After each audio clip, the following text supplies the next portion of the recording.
Bonjour à tous, bienvenue sur Veto Inside. Aujourd'hui, j'ai le plaisir d'accueillir notre consoeur, le docteur Sylvia Masson, spécialiste en comportement. Sylvia vient de remporter avec son logiciel Psy4Vet justement le prix Numanima 2025. C'est l'occasion d'en parler avec elle, un outil, un logiciel qui va être bien utile pour nous vétérinaires généralistes, mais aussi pour nos ASV. Bonjour Sylvia. Bonjour Valérie. Bravo pour ce prix. Eh bien, merci. Belle consécration. Tout à fait. Pour un logiciel qui va répondre à beaucoup de besoins, parce que nous, en clinique, on a souvent des consultations de propriétaires qui viennent pour des motifs très variés. À la base, c'est bien souvent pas du comportement. Tout à fait. Et ça dévie vers le comportement. Pourquoi tu as voulu créer ce logiciel ? Eh bien, justement pour combler ce besoin, et notamment parce que tu l'as bien souligné, en comportement, on n'a pas la même, je pense, le même niveau de base quand on sort de l'école véto que ce qu'on a en dermatologie, en orthopédie et tout le reste. Et du coup, c'est souvent des questions où moi je le vois dans ma clinique avec les vétérinaires généralistes et qui arrivent, les jeunes. Elles sont démunies parce que elles ne savent pas quoi répondre et puis notamment pendant le vaccin, pendant les consultations standards, il va y avoir une petite question qui se glisse et quand il tire en laisse, comment je fais ? J'aimerais lui apprendre telle ou telle chose. Et là, grand blanc parce qu'on n'a pas les outils. Et on se fait souvent piquer finalement ce conseil par des éducateurs, canins ou félins, qui ont beaucoup d'assurance, beaucoup plus que nous. C'est ça, et on sent que c'est un terrain glissant parce que si on donne un conseil, on a en toile de fond soit l'éducateur, soit l'éleveur, où le propriétaire va vite te dire « pourtant mon éleveur m'a dit que » ou « mon éducateur conseille telle chose, qu'est-ce que vous en pensez ?» Et donc là, si tu n'es pas parfaitement à l'aise avec le sujet, effectivement, tu te sens vite un peu dépassé. Donc je pense que pour ça, on évite soigneusement le côté comportement. Et c'est dommage parce qu'en fait, on peut, par le biais de ton logiciel, justement, avoir un conseil en comportement, en tout cas, avoir déjà en première intention une recommandation. Tout à fait. Et c'est là que tu vas nous l'expliquer. Ça commence déjà à l'entrée à la clinique, quand le propriétaire arrive à la clinique, arrive au comptoir, va parler à notre ASV ou alors tout simplement nous en parler en consulte, donner quelques petits soucis de comportement de son animal. Et là, c'est là qu'il y a un accès réservé ASV ou veto qui permet de rentrer les Tout à fait. En fait, les cliniques qui veulent utiliser le logiciel, elles ont plein de façons de le faire. L'ASV, comme tu le dis, elle peut tout à fait au comptoir, si le propriétaire lui fait une demande qui a trait au comportement, envoyer le questionnaire par email, la personne, elle peut le remplir en salle d'attente. Ça peut aussi être, elle n'a pas le temps, elle est débordée, parce que ça, c'était une question importante pour nous quand on a créé le logiciel, c'était d'être dans un temps de veto généraliste et pas de proposer quelque chose qui te prenne 1 heure à remplir. Donc là, elle peut aussi dire, écoutez, là je suis débordée, mais j'ai votre mail, je vous envoie le questionnaire et puis vous le remplissez tranquillement chez vous. Le veto, pareil, s'il se fait un peu déborder sur la consulte et que la question elle arrive à la fin, on peut tout à fait dire, on vous envoie le questionnaire, vous le remplissez chez vous. Quand la personne a fini de remplir le questionnaire qui fait à peu près 25-30 questions, donc ça prend 5-10 minutes maxi, le logiciel va recevoir les réponses et elles vont être intégrées dans le dossier de l'animal et donc le vétérinaire, à partir de là, va voir les suggestions. Donc le logiciel, il va te donner le profil du chien ou du chat. Donc vert, jaune, rouge, c'est des codes couleurs simples. Vert, c'est tout va super bien. Jaune, c'est là, il faut peut-être donner quelques conseils, rééduquer un peu.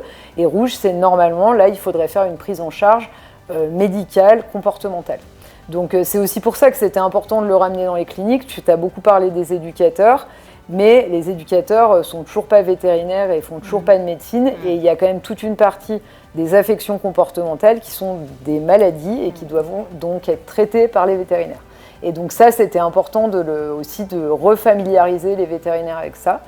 Donc ils reçoivent la réponse, ils ont le profil du chien et le logiciel va suggérer une thérapie comportementale avec 3-4 exercices et, si nécessaire, si le profil est rouge par exemple, une suggestion de médicaments.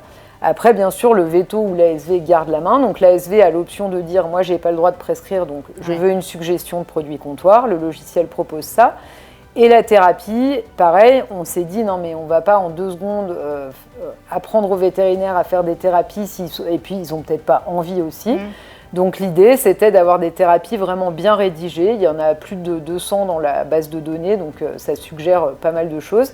Et il y a des vidéos quasiment à chaque fois d'un éducateur qui montre comment le faire. Donc même si ce n'est pas ton truc de faire des thérapies et que tu n'as pas le temps de te former, le logiciel il va te proposer une réponse qui est propre et qui est tout à fait de qualité pour donner au client à la fin. Tu sais, un peu comme quand on fait les rations de nutrition et qu'on arrive avec la jolie ration préparée et tu peux le montrer aux gens.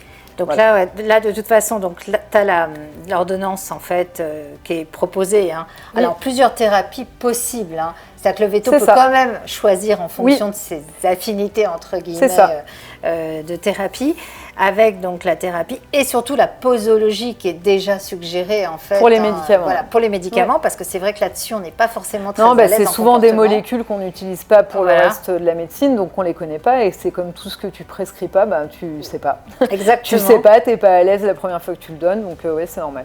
Et juste une question en aparté, imaginons ton chien a d'autres troubles de santé sous-jacents, de maladies concomitantes, est-ce que ça tu le remplis dans ton logiciel? Parce que j'imagine parfois tu as des thérapies sur lesquelles il y a des contre-indications. Alors tu as des endroits où tu peux mettre des notes pour toi et te rappeler ce que le client fait ou pourquoi il est venu ou le dossier du chien. Il y a des liens qu'on va faire, ça c'est dans nos priorités là, dans les mois à venir, de faire les liens avec les dossiers médicaux et les logiciels métiers. Pour que, en fait, quand tu utilises Psy4Vet, tu fais une requête un peu comme quand tu utilises un analyseur ou une radio et que ça soit réintégré ensuite dans le dossier du chien pour garder une cohérence et effectivement que tout le reste des traitements du chien soit gardé avec le compte-rendu du bilan.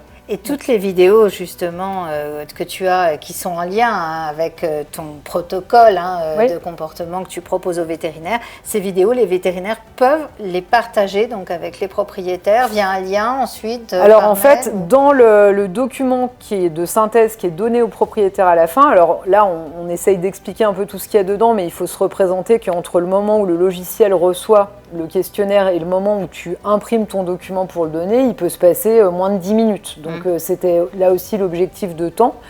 Le document que tu vas imprimer, il y aura à la fois le profil du chien, donc avec le vert jaune rouge qui souvent parle bien pour dire voilà comment il se situe, voilà son profil comportemental, et puis tu auras la thérapie qui est écrite, rédigée, ça a tout été fait effectivement en amont avec des liens YouTube où les gens ils peuvent l'avoir en PDF aussi.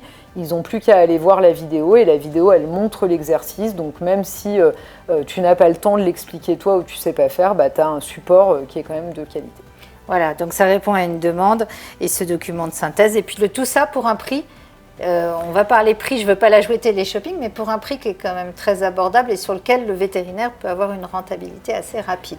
Alors évidemment, je suis un peu juge et partie en répondant à ça, mais l'abonnement c'est 30 € par mois pour la structure, donc c'est pas par vétérinaire qui utilise, tu vois, c'est pour une clinique, c'est 30 € par mois.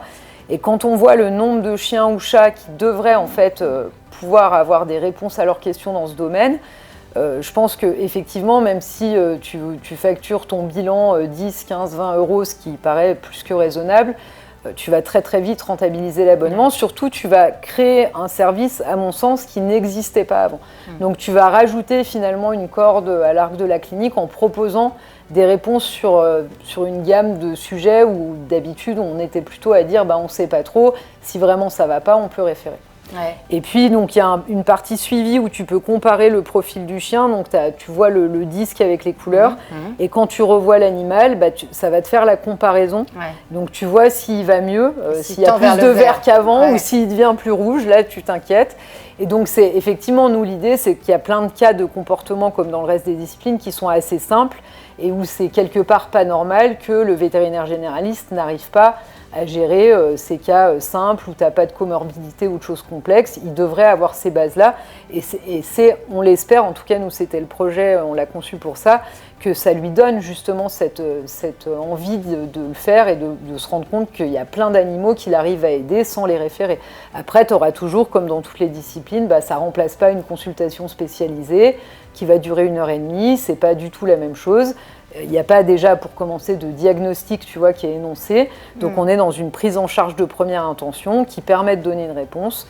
Et après, si on voit que ça ne fonctionne pas, on fait comme dans le reste des disciplines. On réfère à un spécialiste qu'on a dans le coin et avec qui on a l'habitude de travailler. Bon, merci beaucoup, Sylvia.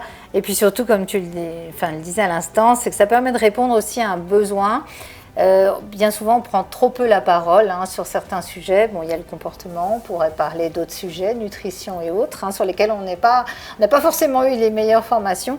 Mais le comportement en particulier, c'est lié à des soucis de santé. Et c'est là où nous, dans la profession, on a toute notre légitimité.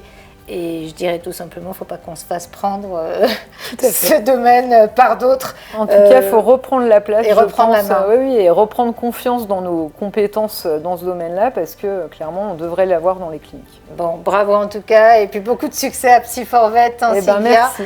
Et j'espère que ça vous aura intéressé. Donc, si vous voulez avoir plus d'informations, bien entendu, vous allez voir sur le site de Psyforvet pour en savoir davantage, voir toutes les vidéos, comment fonctionne le logiciel.